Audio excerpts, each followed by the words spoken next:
Hello friends, इस video में आपको कराने वाली फिजिक्स का पेपर सॉल्यूशन जो कि क्लास 11th के लिए बहुत ज़्यादा इंपॉर्टेंट है। ये त्रैमासिक परीक्षा देख सकते हैं, फर्स्ट टर्म एग्जामिनेशन लेटेस्ट है। ये कोड ए है। अलग अलग कोड आते हैं आपके एग्जाम में, कोई भी कोड आ सकता है, बट आपको यही चैप्टर्स पढ़ने हैं फर्स्ट टर्म के लिए। ओके, मैंने हिंदी, इंग्लिश, केमिस्ट्री, बायोलॉजी का सोल्यूशन प्रोवाइड करवा दिया है, तो आपको अच्छे से कर लेना। ओके, तो फर्स्ट MCQ का आंसर हो जाएगा 3 मीटर पर सेकेंड। आपको लास्ट के भी पेपर सोल्यूशन देख लेना है, क्योंकि उसमें से भी क्वेश्चन रिपीट हो रहे हैं। ओके, इसका आ जाएगा 3/4। इसमें हो जाएगा गतिज ऊर्जा। जब जल जमता है तो उसके अणुओं के बीच की दूरी क्या होती है? बढ़ती है। ठीक है, वीन का नियम ऑप्शन फर्स्ट हो जाएगा इसमें, और इसका हो जाएगा 14 मीटर पर सेकेंड। ओके, अब देख लेते हैं वेरी शॉर्ट क्वेश्चन। श्यान बल से संबंधित स्टोक्स का सूत्र लिखना है आपको। दृढ़ता गुणांक की परिभाषा पूछी गई, अंतरा आणविक बल की परास पूछी गई, तो आप लिखेंगे 10 एंगस्ट्रॉम से लेकर 1 एंगस्ट्रॉम तक होती है। ओके, उन 3 भौतिक राशियों के नाम पूछे गए यहाँ पे जिनकी विमाएं ml-1 t-2 है। तो कौन कौन सी? एक तो दाब है, एक है प्रतिबल, और एक है यंग प्रत्यास्थता गुणांक। आवेग की परिभाषा पूछी गई है। यहाँ पर दो संपर्क तलों के बीच घर्षण गुणांक 1/√3 है, तो उनके बीच स्थैतिक घर्षण कोण क्या होगा? तो इसका आएगा 30 डिग्री। ओके, समान द्रव्यमान वाले दो कण इसमें R1 R2 त्रिज्याओं के वृत्ताकार पथों पर समान चाल से चक्कर लगा रहे हैं, तो उनके अपकेंद्र बलों का अनुपात पूछा गया है। ठीक है, ये आपको बताऊंगी। गोले के व्यास d की माप में 1% अगर त्रुटि है, तो गोले के परिकलित आयतन b में कितने प्रतिशत त्रुटि होगी? बहुत सिंपल है, अभी आपको बताऊंगी।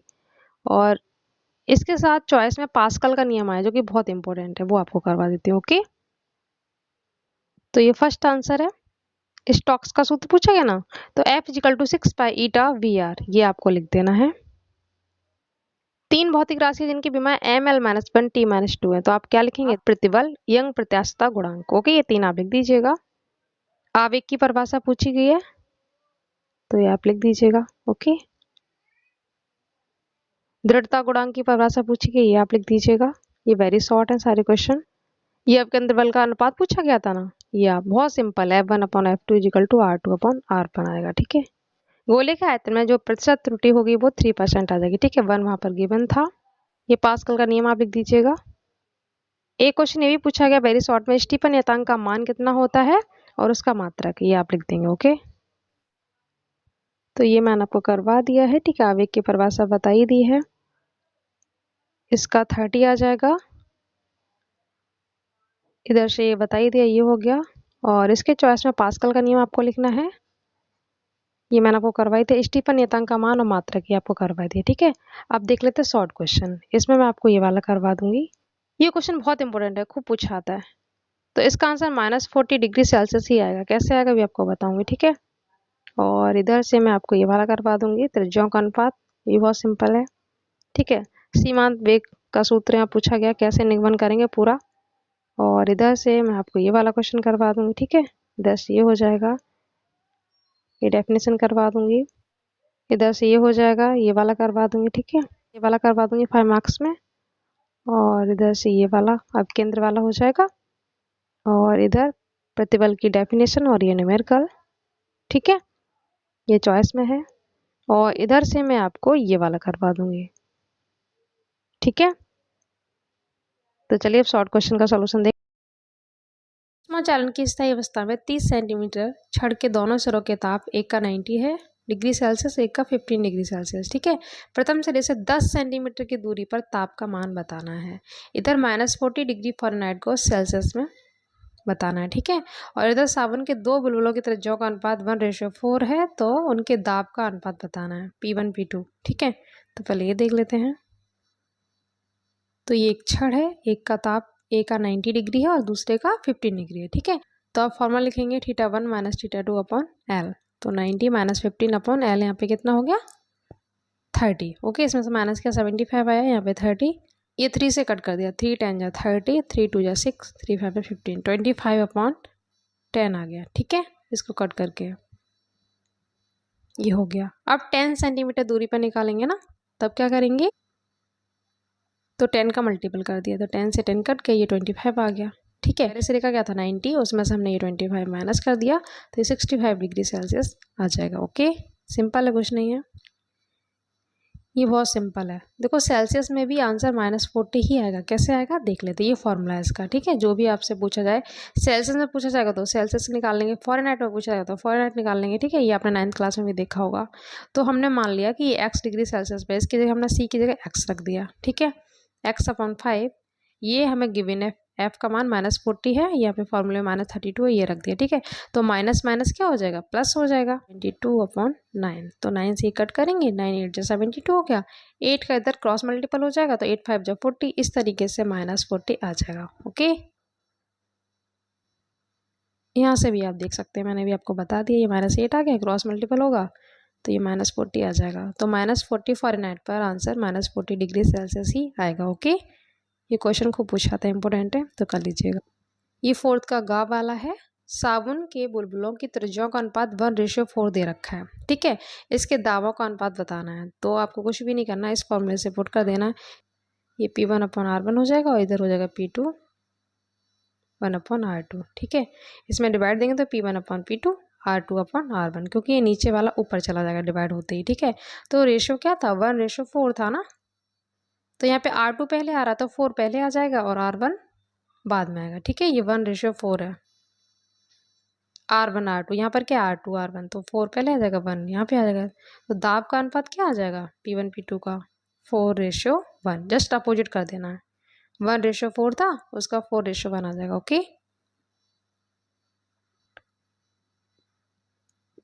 अब ये वाला क्वेश्चन, वायु दाब पारी के 75 सेंटीमीटर स्तंभ के बराबर है, इसे न्यूटन पर मीटर स्क्वायर में व्यक्त करना है। जी का मान यहाँ पर 10 है और जो पारे का घनत्व यानी रो का मान 13.6 × 10⁻³ है। ठीक है, तो देख लेते हैं। उसके बाद ये वाला क्वेश्चन, जैसे ये डेफिनेशंस हो जाएगी। ये फॉर्मूला है P = ρgh। ठीक है, h का मान 75 सेंटीमीटर, उसे मीटर में बनाएंगे तो 100 का डिवाइड दे देंगे तो 0.75 मीटर आ जाएगा। जी का मान क्वेश्चन में 10 है तो आप 10 रख लीजिएगा। ओके ओके, उसके बाद आपको तीनों का मल्टीपल कर देना और ये न्यूटन पर मीटर में चेंज हो जाएगा। ओके, बस जी का मान आपको 10 रखना है और आपको मल्टीपल कर लेना। ओके, प्रतिशत त्रुटि में परिवर्तन अपॉन प्रारंभिक मान इंटू 100, तो डेल्टा R/R इंटू 100। ये 10 हमें गिवन है, R का मान 1000 है इंटू 100, तो 1 0 से 1 0 जाएगा, 2 से 2 जाएगा, तो 1% आ जाएगा। ओके, ये आप डेफिनेशन लिख दीजिएगा इसकी। एक क्वेश्चन है E = mc²। इसमें आपको सत्यता की जांच करनी है, मतलब E की विमा इसके विमा के इक्वल में लेके आना है। तो देखो ऊर्जा किसके बराबर होती है, कार्य के बराबर। कार्य बराबर क्या होता है, बल इंटू विस्थापन, तो बल की विमा ये होगी, विस्थापन की L होगी। तो E की मतलब ऊर्जा की विमा क्या निकल के आ गई, mL² t-2। अब इधर देख लेते हैं mc² की, तो m का तो m ही रहेगा। तो चाल बराबर क्या होता है, दूरी बटे समय, ये तो होता है दूरी बटे समय।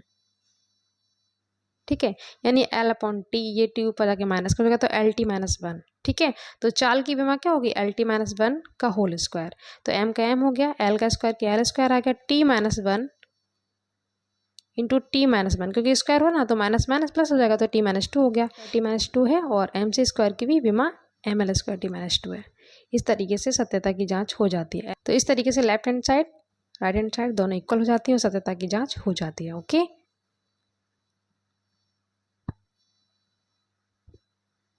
ये मैंने आपको बता ही दिया, ये करवा ही दिया। ठीक है, अब कलन विधि से समीकरण S = UT + 1/2 AT² का निगमन करना है। ये 5th का घ वाला क्वेश्चन है। ठीक है, तो ये हमें गिवन है, LHS की विमा आपको S की विमा ये लिख देनी है और इस साइड की U की विमा ये हो गई, T का T रहा 1/2 AT², तो तोड़ की विमा ये हो गई, T² ये हो गया।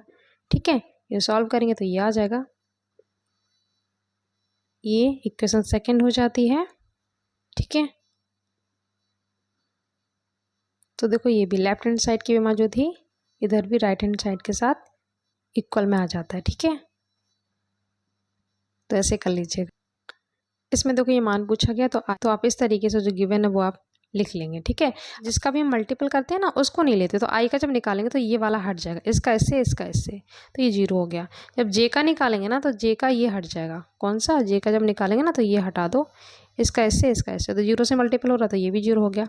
अब के का निकालते हैं, के का जब निकालेंगे तो ये हट जाएगा, इसका इससे करेंगे, इसका इससे करेंगे, ठीक है।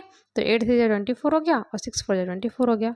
तो ये तो जीरो था ही, और इधर भी 24 में से जब 24 जाएगा तो ये भी जीरो हो जाएगा, तो आंसर क्या आ जाएगा? जीरो, ठीक है।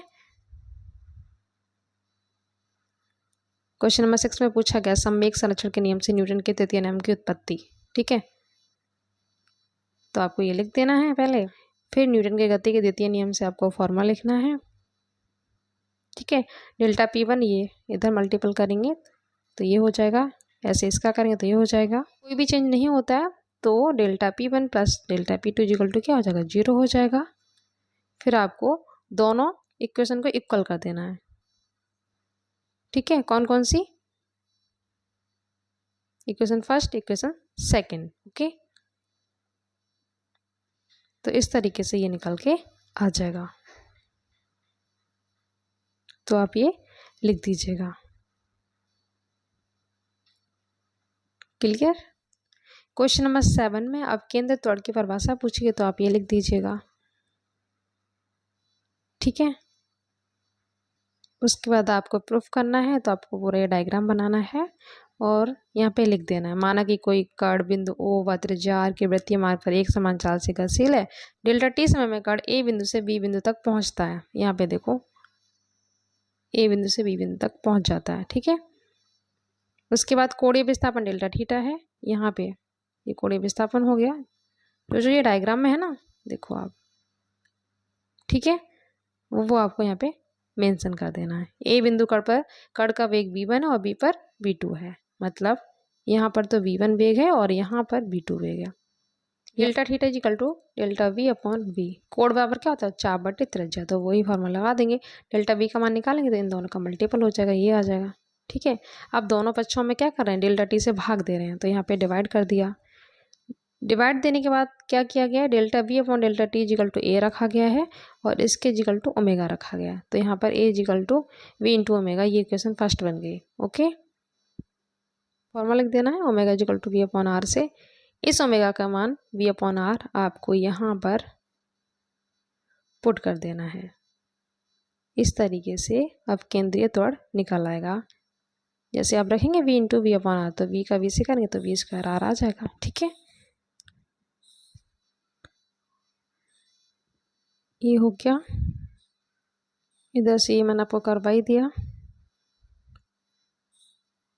प्रतिबल की डेफिनेशन आपको लिखनी है, उसके बाद आपको ये न्यूमेरिकल करना है, ठीक है। से व्यय ऊर्जा की गणना करनी है, प्रश्न तनाव यहाँ पर दे रखा है।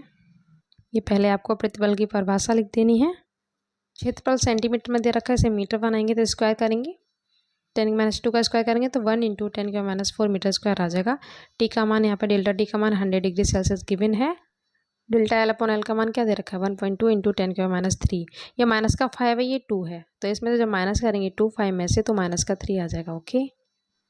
उसके बाद आपको ये फॉर्मूला पुट कर देना है। वाई की वैल्यू जो गिवन थी वो रखेंगे, ए का मान जो गिवन था वो रख दिया, डेल्टा एल अपॉन एल ये हो गया, तो ये आ जाएगा, ठीक है। 12 2 24, माइनस माइनस प्लस हो गया, -7 हो गया, 11 में से 7 जाएगा तो ये 4 आ जाएगा प्लस का। और बल की जो इकाई होती है वो न्यूटन होती है, तो इस तरीके से आप लिख दीजिएगा, बहुत सिंपल है। ये लास्ट वाला क्वेश्चन है 9, जो गिवन है वो आप यहाँ पे लिख देंगे। बड़ी बूंद की त्रिज्या कैपिटल आर है, छोटी वाली स्मॉल आर है, ठीक है। 1 सेंटीमीटर से मीटर बनाते हैं तो 100 का डिवाइड देते हैं तो 0.01 मीटर आ जाएगा। जो गिवन है वो लिख लेंगे, है ना। कुल संख्या वहाँ पर 10⁻⁶ गिवन है ये, और जल का पृष्ठ तनाव जो होता है टी, वो भी यहाँ पर गिवन है। एक घनत्व यहाँ पर सेम है तो कट जाएगा, तो स्मॉल आर की वैल्यू r/100 आ जाएगी। पृष्ठीय क्षेत्रफल A1 4πr² लिख देना है, ठीक है। छोटी बूंद का जब पृष्ठीय क्षेत्रफल निकालेंगे A2 तो 10⁻⁶ इंटू 4πr² हो जाएगा। इसको जैसे आप सॉल्व करोगे तो ये आ जाएगा, ठीक है। ये 10⁻⁴ ऊपर जाके माइनस हो जाएगी, तो 6 में से 4 जाएगा 2 आ जाएगा, उसी को यहाँ पर 100 लिख दिया गया है। तो ये A1 की वैल्यू होगी, ये A2 की होगी, ठीक है। अब क्या करना है आपको? उसके बाद आपको पृष्ठ क्षेत्र में वृद्धि निकालनी है, तो वृद्धि निकालने के लिए A2 माइनस A1 करना है, ठीक है। जैसे माइनस करेंगे तो ये वैल्यू आ जाएगी। उसके बाद आपको व्यय ऊर्जा का फॉर्मूला लिख देना है, T into delta A. T का मान यहाँ पर गिवन था, डेल्टा ए यहाँ से आप लिख देंगे, ठीक है। सॉल्व करेंगे तो ये आंसर आ जाएगा। तो इस तरीके से मैंने आपको कंप्लीट सॉल्यूशन करवा दिया। वीडियो अच्छा लगा तो लाइक से कर दीजिएगा। मिलते हैं नेक्स्ट वीडियो में। Thank you so much.